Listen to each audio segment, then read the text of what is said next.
coming to today's meeting of the Government Affairs Committee of the Greater Yakima Chamber of Commerce. Today our speakers are the four candidates for the 14th Legislative District, position 2, the seat being vacated by Charles Ross. This format today is a candidate forum format, so I'll go over the rules in just a moment. We will have limited time for each question to ensure that everyone has an equal amount of time to answer. I will be the timekeeper. I will be using my stopwatch phone. Now, please join me in welcoming our four candidates today. First, Paul George of Yakima, who prefers the Democratic Party.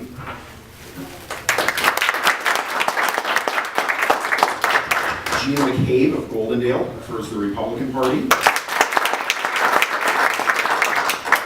Ben Shoval of Yakima, who prefers the Republican Party. And Adam Yoest of Yakima, who prefers the Republican Party. We'll now begin with opening statements of not more than 5 minutes from each of the candidates on who they are and why they're running. And we'll begin.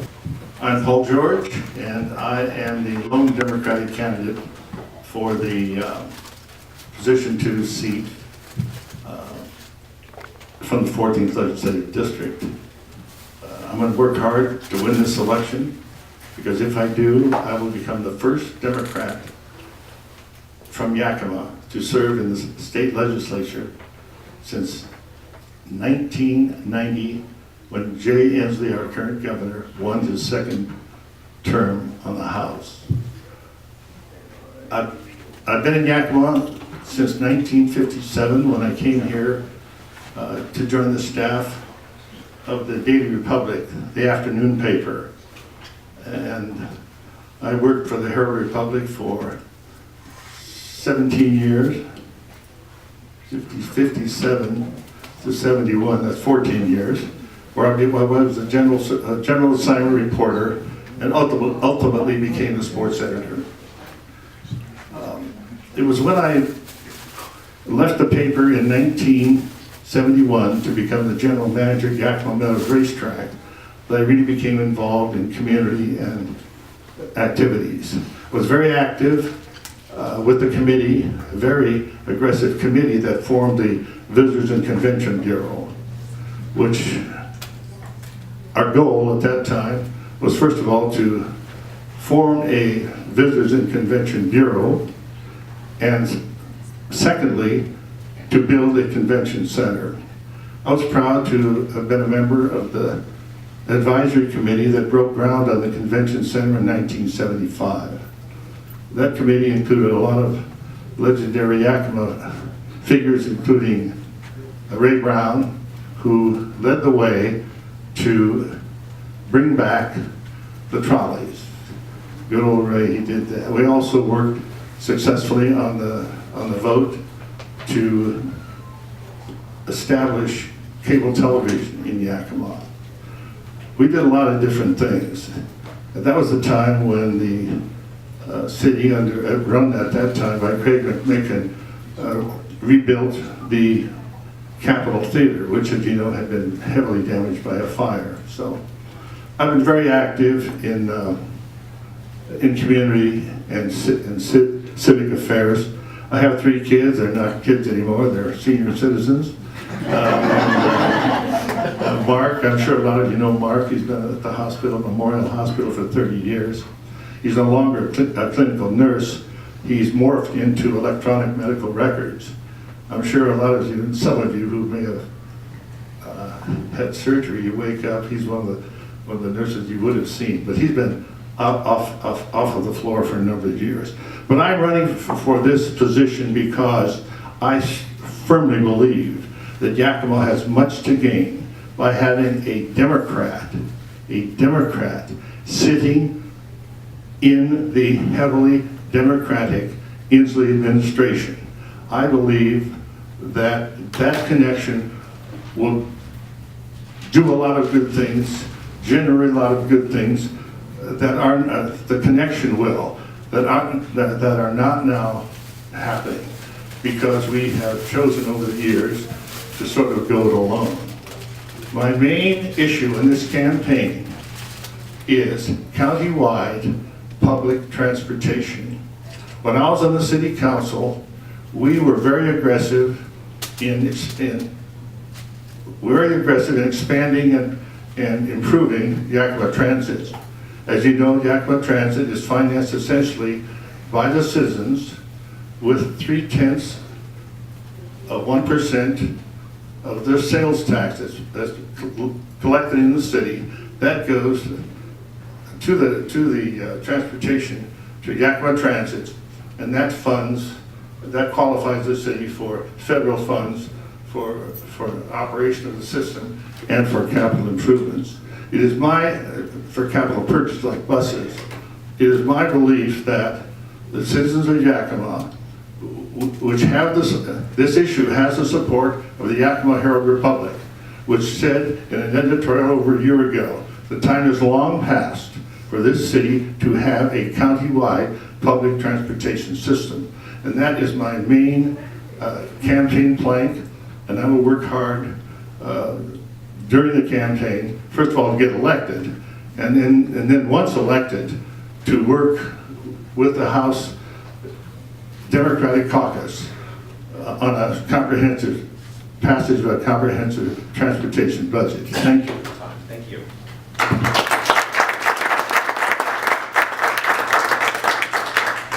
Ms. McCabe.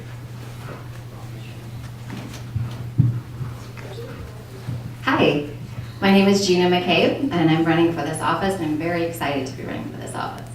I have lived in Washington my whole life. I am all about family. I think that it's important that we go back to the family to find out the problems that we're facing as far as crime and Safe Yakima, and as far as education, and in the mentorship and volunteer program, I think we need to go back to family. So I was born on a military base. My father was in the Air Force, so we traveled around. And then when we were in 5th grade, we moved to Goldendale, which is through the district. If you don't know, this legislative district goes from Vancouver, Washington, all the way up the Columbia River Gorge and into Yakima. We're all going to need to cover that if we get elected. So it's a big area, and I'm kind of in the center and closer to Yakima on the side. But it's a big area, and it'd be an honor to represent you. After moving to Goldendale, my grandfather got sick, and so we moved because we're family. We wanted to be there. There were no jobs. And so my father said, well, if you can't find a job, we'll create one. So he started a sheet metal shop, and we've been in business. He's been in business for 50 years, and I've ran his companies for the last 25 years, and then I have some of my own companies as well. So my passion is economic development. Been on the chamber board probably 15 years. I serve as a board of director now. And I think that economic development is the backbone of community. And it's what we have to do to keep jobs and keep things circulating through.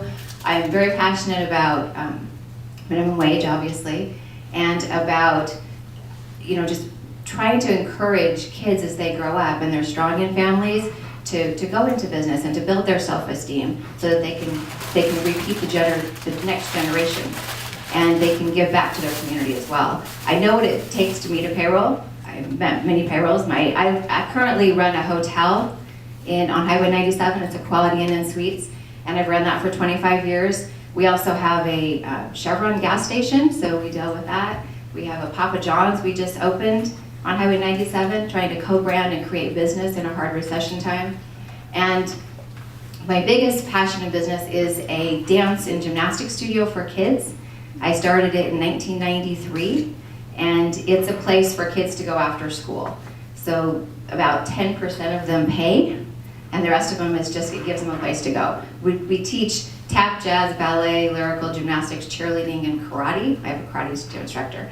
And we're really just teaching self-esteem. So we're trying to build up those kids and give them a place to go and be strong in society and in the community so that they go out and start businesses and they don't choose gangs and they don't choose the worst side of their destiny. So we're trying really hard to work, and we're trying to come to the source of the problems rather than just throwing money at Safe Yakima and at all these different programs without really looking carefully at the family and why they're in that situation. It makes me really sad because a lot of the families can't afford to be families because they're both working. Both parents are working, and I thought growing up, I was really lucky that everybody in the world had a family dinner at night. and there was a mom and a dad. So I've coached in the school system 20 years, and that's not true. I've seen over those 20 years that, the kids are raised by their grandparents. I've seen that they go home to dysfunctional settings, and then we wonder why they can't pass the test the next day, because we can have a perfect school, a perfect teacher, but if that child's going home to a dysfunctional home and there's methamphetamines or it's a bad situation, they're not going to pass the test. Really passionate about education. Veterans, I do a lot of work with the veterans. I just spoke on Memorial Day at the cemetery, which was an amazing honor. And we have generations of family that have lived there and died in that cemetery. So that was really cool. That was really special to us. Thank you so much for attending, and look for your vote. Thanks.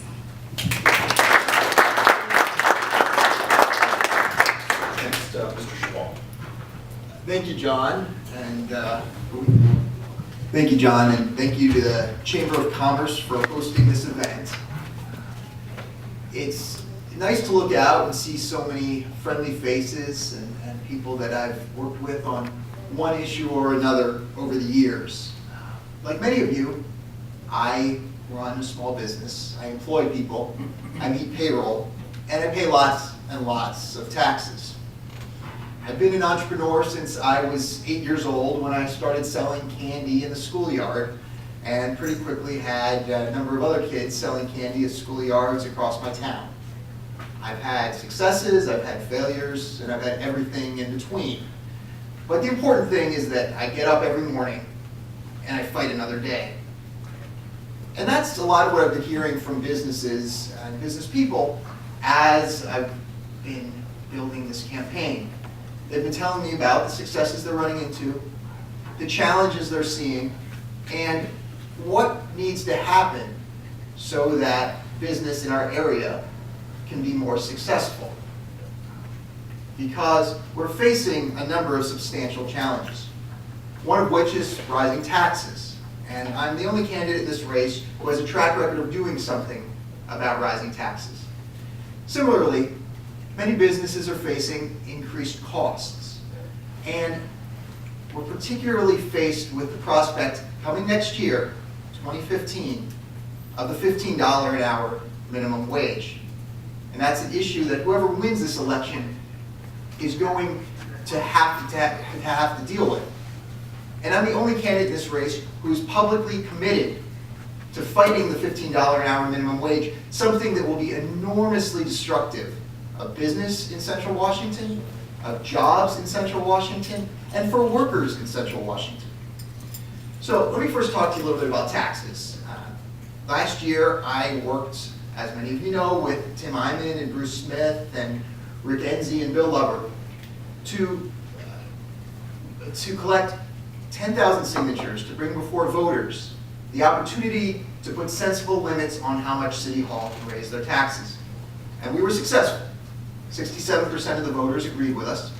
And now the charter of the City of Yakima makes it more difficult for City Hall to raise people's taxes. Now, for technical reasons, Yakima is only one of 10 places in our state where that's currently possible. So I'm committed that the first bill that I will introduce, if I am elected, will allow the voters of every city and town, from Sela to Natchez to Titan to Goldendale, to decide whether it is appropriate for them to place sensible limits on their own local taxes. Because it's very important that voters have confidence that their government is using their dollars wisely, and the easiest and best way for voters to do that is to have control over their taxes. And that's so important for businesses because the number one rising cost I hear about from business people has to do with taxes.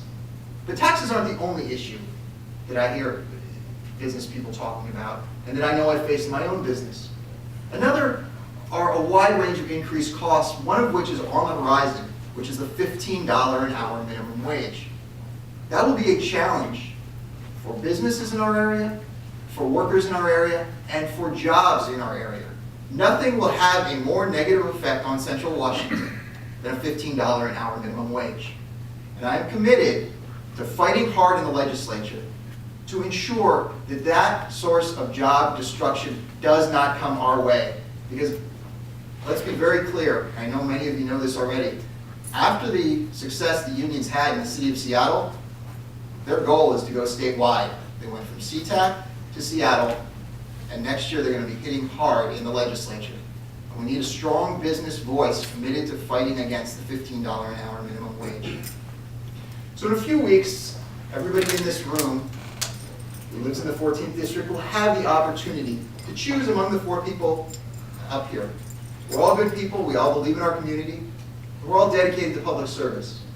If you're looking for a business person who has a track record of limiting taxes and who's committed to fighting against the job destruction that will come with the $15 an hour minimum wage, then I ask for your vote.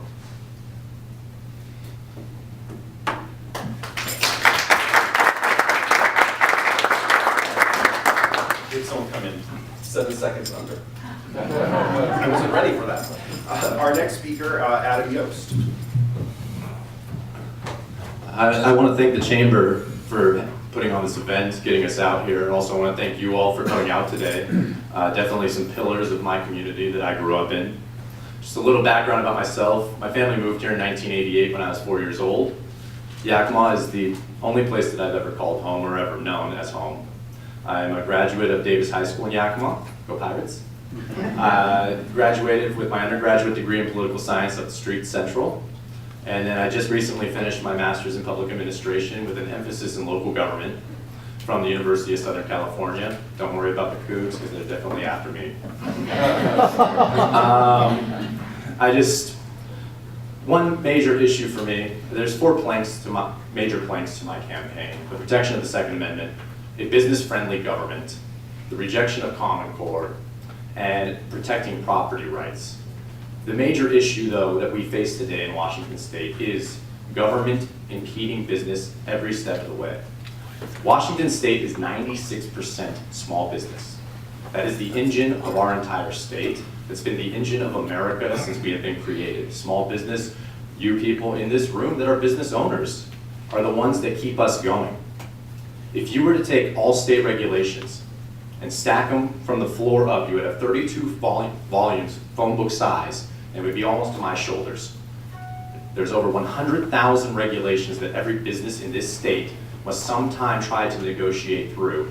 And those of you that are small business owners that may have a payroll of 5 employees, you may not have the capability, the time, or the money to go seek legal representation to try to negotiate through the municipal, county, and state level regulations that are stopping you at every corner to just try to succeed, make life a little better for your family, and make life a little better for my community. We all know that small business is the employable force. Over 40% of all Washingtonians work for a small business, a little over 1 million people. This is the major employer in our home. Yakima is not a large business community. You have Shields Packaging, and then after Shields, I believe it's the Yakima School District that's the largest employer. We are not built on small business. So any candidate that goes to Olympia for this district needs to understand and needs to bring the concerns of the small business community to those legislators and make them realize that what Gary Locke said when he was governor of our state, that government must be oriented towards process, or not towards process, but results. We need to have a legislator who understands how to create policy that is results oriented. My public administration degree, I believe, will come in great need or great ability with that. One of the things that we learn as public administration students is how to implement policy intelligently and employ evaluation criterion from the beginning, something that we don't do in Washington State. We don't evaluate how policy affects the business community, how policy affects our own citizens. And if you're not evaluating the regulation that you are putting in, then how can you know if it's impeding business, if it's growing business, or anything else in between? So if you send me to Olympia, I will make sure that we not only have evaluation criterion implemented into every regulation, but we will go through the regulation of this state, and we will remove any and all regulation that impedes small business growth and ingenuity, creating a more business-friendly environment throughout the state, and hopefully a much more business-friendly environment for my home and your home. Thank you very much for your time.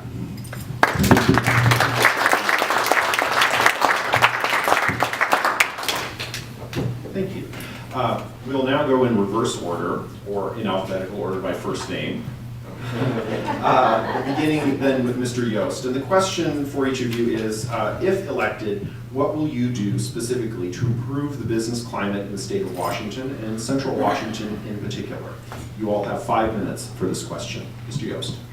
Well, fortunately, my opening remarks segued right into this question. A further thing that we can do, aside from the regulatory nature, Mr. Shoval spoke of the $15 minimum wage. And there's a lot of people in minimum wage jobs who see this as a leg up, a way to earn more money. Something that I've always learned from economic courses as well as from public administration, when you set a price floor, when you establish just a notional price for labor, you cause inefficiency in the market. We all know that. You all are probably much more versed in it than I, being business owners yourself. And I would support Mr. Shoval's efforts greatly in making sure that the $15 minimum wage does not get enacted, because I see it as something that's going to attack my wage and every other wage out there. And we know very well that union labor wants that wage because their dues are tied to that wage. If we see an increase in minimum wage, we'll see an increase in union labor wages as well as dues to the union. Additionally, another thing that we can go and do as much as possible is move Olympia out of our community and bring control back to the local government. By allowing our local legislators at the city council and at the county government to be the ones who decide on how we're going to regulate the business community, it not only gives you all in this room greater levels of input than having to go to Olympia when they do 11th hour hearings on legislation, but it also keeps the decisions local because we're the ones who know what's best for our community. People in Olympia, there's only 3 of us that are from the community that are going to be representing you in Olympia. And I guarantee the other 144 people that sit in the rotunda do not have our intentions at heart and do not know what's best for Yakima, Goldendale, Stevenson, and the 3 counties that are a part of this district. So by sending somebody to Olympia who understands that what we need to do is dismantle the regulatory network that we have created over hundreds of years of law to incentivize business, that is the best way to keep the engine going of small business in this community. Thank you. Mr. Shoval. You said 5 minutes to answer this question? Wow. I can answer it a lot faster than that. The number one thing that a legislator can do to help business in this community is to limit taxes and regulation at the state and local level. Limit taxes and regulation at the state and local level. Thank you. 30 seconds. Our next speaker then would be Gina Mccabe. So I'm also very passionate about the minimum wage, and I have actually spent a lot of time on it. The Washington Lodging Association Board governs the hotels in Washington State, and we helped them try to fight this from the beginning because there's hoteliers, many of them my friends, that own hotels in SeaTac. So that we had a front row seat to that. And I was elected 3 years ago to serve on the Choice Hotels International Board. It's a national board, and it governs 10,000 hotels. So whenever you see a Comfort Inn and Suites, Holiday Inn, Roadway, Palm Lodge, any of those are all under the umbrella for that. And all of us, obviously in hospitality and other business, are very concerned about minimum wage. I watched a friend who lives in SeaTac change his payroll numbers to $15 an hour and close a wing of his hotel. He said he went into his workers and he said, how many of you voted for this? His employees in a staff meeting, and they all raised their hands. Said, me, I didn't know, of course we want to make more money. And he said, well, here's your pink slip, and here's your pink slip, and here's yours. We're only going to keep these 4 people because they have a bachelor's degree, and because they're also going to serve as the person who drives them to the airport, as well as the guest service person, as well as the breakfast attendant. So all of the small businesses in Washington are affected by it. And we want to, as employers, pay you $50 an hour. I would love to pay every one of my staff that much money. It's just not practical. And in a simplistic way, if we raise the price, if you tell us we have to pay more money to our employees, we're gonna raise the price of your Happy Meal. You know, it's gonna go up. It's just, we have to move that cost onto the consumer, and when jobs are really hard to get, and we have such high unemployment, there's no room. They don't have the extra money to pay for the extra goods and services. So I do think that minimum wage is something all of us should be very concerned about as business owners and as Chamber of Commerce. The other thing I think that we might be able to do is two things. One is to really look at a training wage for kids, you know, 16, 17, 15, because I grew up learning about life and about family and responsibility by working really young. I know my husband pulled rye at 12 years old, and I've talked to some people the other day that were picking beans, and they were given a gift. Even if they made $1 an hour, they were given a gift of how to be responsible.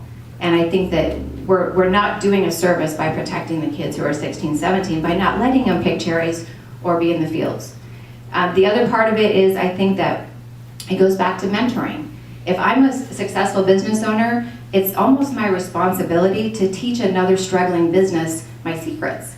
You know, how can I help? If you own a company and you're here, would you be willing to help a business who's struggling? Likely. So I think it goes back to mentoring, volunteering, and just taking care of each other as a community. So that's how I feel. Thank you. Thank you. Mr. George.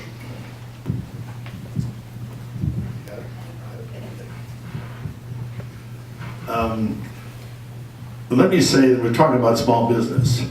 You're looking at someone who came from that environment. My Greek immigrant father and my German immigrant mother ran a small restaurant and candy making business in Tacoma that supported our family. So I came from that environment. As for the minimum wage, I read a lot about it, just like the rest of the panelists, and I see where it has passed in Seattle. But when you read the small print, you'll find out that it's going to be phased in over 3 or 4 years. So it's not going to be something that's going to hit the small businesses hard initially. It's the same way with the minimum wage that we have in the state of Washington, which was passed by citizen initiative. This year it went up, I think, 32 cents based on the cost of living index. We can expect that to happen over the years in small increments, and that's the same thing I believe that's going to happen with the minimum wage. It's going to take a number of years to get to that $15 goal that some jurisdictions are hoping for. So that, we should make that clear. There's an enormous drive out there to raise the minimum wage, driven largely by people who don't have a job and who can't make it on the $7.25 minimum wage, which is what the federal government's minimum wage is. The next best thing, in my opinion, to boost the economy in the state of Washington is through passage of a comprehensive transportation bill, which did not come out of this year's legislature. A comprehensive transportation bill which would be funded by a lot of different sources. Sales tax, gas tax, probably a $20 annual tab when you renew your licenses. The comprehensive transportation bill will make it possible for Yakima in due course to have a countywide public transportation system. We're one of the last counties in the state that does not have one. And as I say, the newspapers endorsed it. I believe there's a great deal of community support for it. We need it. You can jump on the bus in Yakima, you can go to Sela, you can go to Union, you can go all the way to Prosser. It's not, I know people talk about taxes. This is an investment in our state, one that we dearly need all over the state, and particularly in Yakima, and particularly when that transportation budget would include money to complete the Snoqualmie Pass rebuild, which, as you know, is the economic lifeline for Eastern Washington. I further believe, too, that in terms of taxes and government regulations, the best defense against rising or increased regulations and rising taxes are elected officials. Elected officials who can negotiate, make deals, do whatever elected officials do to pass effective and efficient legislation. That's what I believe. I served in the city council for 4 years, and there was no promiscuous raising of taxes by the city. All of the decisions made by the council I served on, and all of the other councils that have served on the Yakima City Council, several score of men and women, since 1959, when the council manager form of government was inaugurated in the city. All of those decisions were made by majority vote. So I believe that the best defense against the issues that the citizens face are through the election of caring public officials, and I hope, frankly, to be that representative come November 4th. Thank you. Thank you. Our next question is, it has a preface. Last week, the Economic and Revenue Forecast Council for the state of Washington announced that projected state revenues are going to increase by about $387 million above their previous estimates, for total revenue growth of 8% per biennium through 2017. Unfortunately, currently authorized programs are projected to grow at an even faster rate, even without addressing the $1 to $2 billion in new spending for education called for in the McCleary decision that came out of our state Supreme Court. The governor recently ordered agency directors to start preparing for the possibility of across-the-board 15% cuts. If elected, how would you close the gap between revenues and planned spending? You will each have 2.5 minutes, beginning with Mr. George.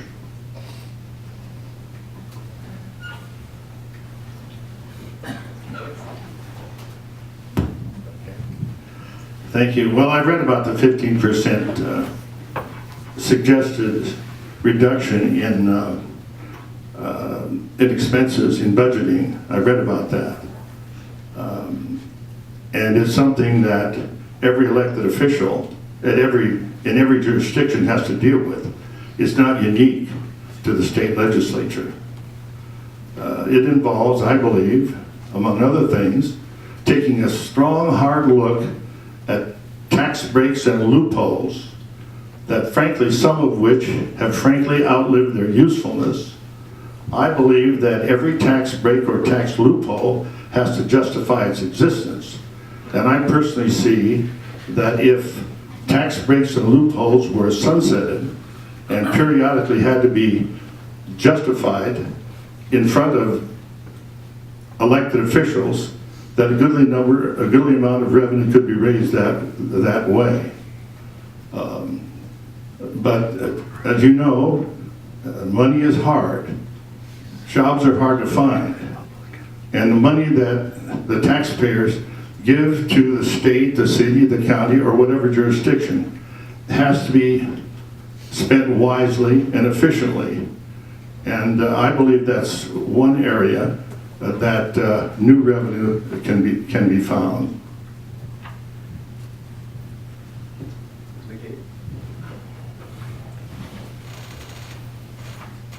Well, obviously this is a mandated program, and my problem with legislation that's mandated to us is that it needs to come with funding. So for the federal government or state to say you have to do this new program, such as in education, without applying funding, I think that's where we need to stop. We need to figure out and say, if you're going to have us do something, you need to tell us how we're going to do it, because to go back to the people who are already paying taxes and ask them to run another levy, I think that's ridiculous. You know, people, when the the levy compensates for some of the school funds that we spend, but if you're on a fixed income and the levy goes up and you have additional taxes, you can't afford it. So I think the problem goes back to just the initial process of the government mandating something without applying funding to it. So I would try to find legislation, I would try to help fight so that we had a connection. If you can give us a program and the people vote on it, that's great, but we need to tell us how to pay for it or pay for it for us. Education is required K through 12. I mean, it's not something that we can say, oh, how are we gonna spend this? It's mandated. With McCleary showed that we weren't doing our job. So it's important that we figure out ways to do that. I mean, obviously I'm about accountable spending. You know, I think that the teachers are doing a great job. I think the schools are great. I grew up in a public school. I love public school. I'm happy with it. I went to law school. You know, I understand that it's really important that the school system's funded, but I do think that to be mandated from the government to do, the federal government to do a program without any dollars to go with it is the problem. It's not necessarily, it's just really important to fix that first, so it doesn't happen with other programs. I've talked to numerous superintendents, and to keep getting these programs handed down and mandated and not giving the program, you know, No Child Left Behind or any of the programs that we have, Common Core, and to have no backing for that and not give it time to become effective and then throw it out and then say, oh, here's a new program. It's ridiculous. I think that there needs to be some sort of educational reform. To think that every student in America is going to pass the same test and doesn't learn differently and need a different way to be taught, there's a lot of problems with that. I think we need to look at that. So I guess the other thing is just, it goes back to accountable spending. 15% would be devastating to the school systems, but we're all doing it. We're doing it in business. If you have a business, I'm taking my bottom line saying, I gotta figure out how to cut budgets too. So we're trying to make smart dollar decisions. Mr. Shoval. I'm a big believer that if you borrow for your wants, you're going to have to beg for your needs. And that is by and large the pattern that we've followed as a state for some time now. When things look reasonably good, we decide to borrow for what we want. The prime example going on right now is the giant money-sucking tunnel that is not being built under the city of Seattle that everybody in this room is paying for and will continue paying for. The enormity of problem projects like that, projects that sound good and would be nice if they were free,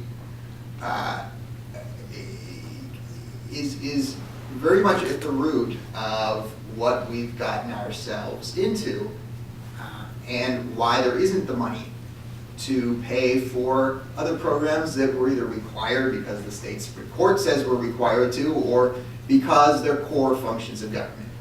And the key thing is that beyond ensuring that we have a positive business environment, that anything that government does needs to be the things that are very core to the government. So those are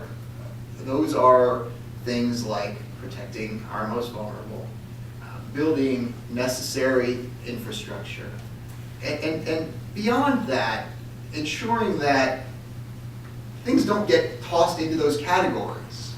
And the tunnel under Seattle is the perfect example of something that can be made to sound like, whoa, that's necessary infrastructure. You can say, well, you know, there's existing roads, and why do we need this? Well, that's necessary infrastructure. And when times are good, people often say, okay, let's do it. I am a big believer that the role of a smart conservative legislator, like I intend to be if the voters send me to Olympia, is to push back, not when things are bad, but to push back when things are good, and ensure you stick to your principles. Thank you.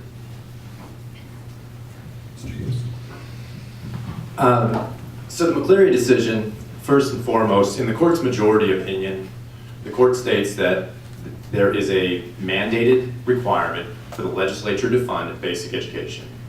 Then the court goes on to say that it is up to the legislature to define what basic education is.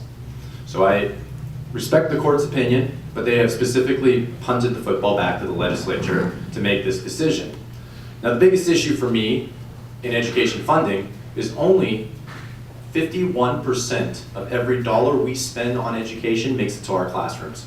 That means 49% is stuck somewhere in overhead, administrative costs, or some other mechanism that is devised to not get that dollar to your children. And going through and finding ways to assess where that overhead can be stripped out is the first thing that the legislature needs to do before throwing more money into a black hole. When Christine Gregoire 4 years ago started to increase funding for our public schools, we spent about $8,000 a child. Today we spend $10,300 a child with no gains. I'm say that again, no gains in progress in our schools, period. We're flatlined in progress. So obviously throwing money at the problem is not the solution. When my father began teaching here in the Yakima School District, we had 1 assistant superintendent. We now have 5 assistant superintendents. Obviously, the money is not going where it's needed. And going through, making our government results-based, not process-based, is the way that government needs to lead. Thank you.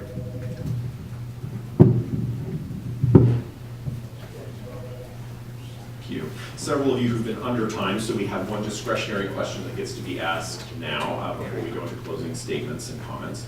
I'll give you each 1 minute to discuss your position on the governor's proposed carbon cap and trade system and a low carbon fuel standard, which may be done legislatively or may be done by executive order.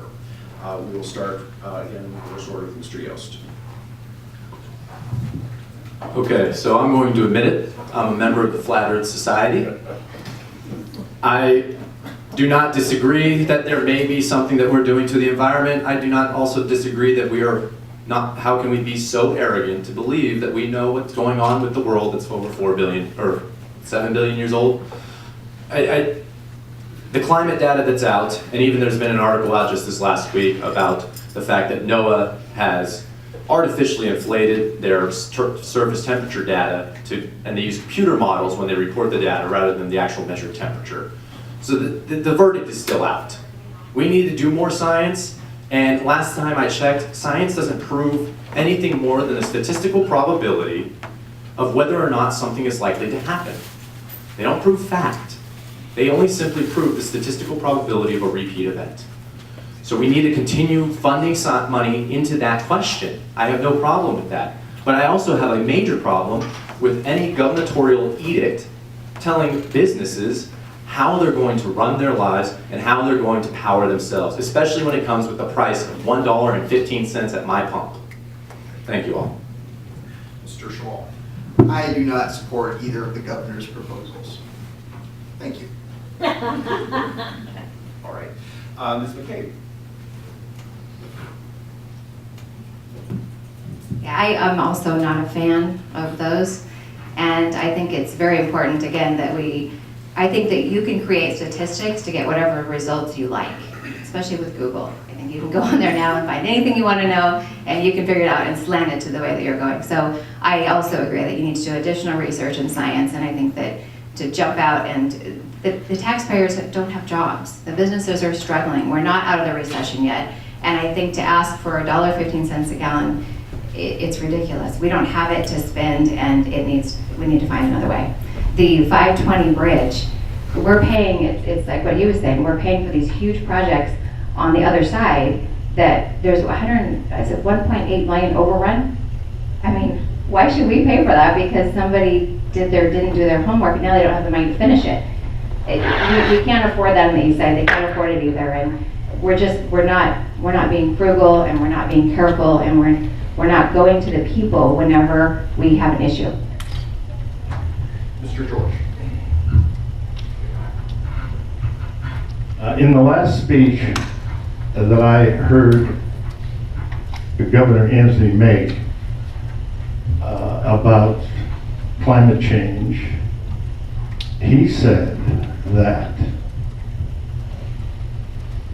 pollution, carbon pollution, which is one of the results of climate change, and the acidification of the oceans are two of the gravest threats facing humanity. As you know, he's dedicated to working on long-term solutions to climate change. Those were his words. Carbon pollution and the acidification of the oceans are the two gravest threats facing humanity. He was elected governor. He spoke aggressively on that issue, and I believe that we should take his words to heart. I believe that science has shown that climate change is taking place, and we have to deal with it from a scientific and fact-based point of view.